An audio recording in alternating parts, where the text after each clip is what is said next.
పిఠాపురం నియోజకవర్గం పేరు జాతీయ స్థాయిలో చర్చకొచ్చింది.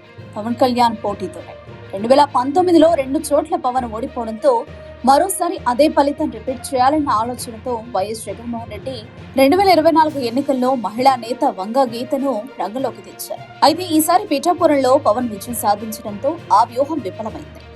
వంగా గీత రాజకీయ ప్రయాణం టీడీపీతో మొదలై ప్రజారాజ్యం వైసీపీ వరకు సాగింది. 2019లో కాకినాడ ఎంపీగా గెలిచిన ఆమె 2024లో పిఠాపురంలో పవన్ చేతిలో ఓడిపారు. ఆ తర్వాత ఆమె రాజకీయంగా సైలెంట్ గా ఉండడం చర్చకు దారితీసింది. వైసీపీలో క్రియాశీలత తగ్గిందన్న ప్రచారం మధ్య ఆమె భవిష్యత్తు దారి ఏంటన్న ప్రశ్నలు వినిపిస్తున్నాయి. ఎన్నికల ప్రచారంలో పవన్ వంగా గీతను మంచి మనిషిగా పేర్కొనడం, చిరంజీవి కుటుంబంతో ఆమెకున్న సన్నిహిత సంబంధాలు ఇవన్నీ ఆమె జనసేన వైపు చూస్తున్నారన్న ఊహాగానాలకు బలమిస్తున్నాయి. అయితే ఇవన్నీ రాజకీయ వర్గాల ప్రచారమేనా లేక నిజంగా కొత్త అడుగు వేయబోతున్నారా అన్నది కాలమే చెప్పాలి.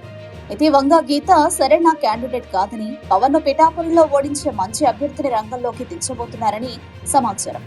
వచ్చేసారి పవన్ ను ఓడించేందుకు పెద్ద ప్లాన్ వేస్తున్నట్టు తెలిసింది.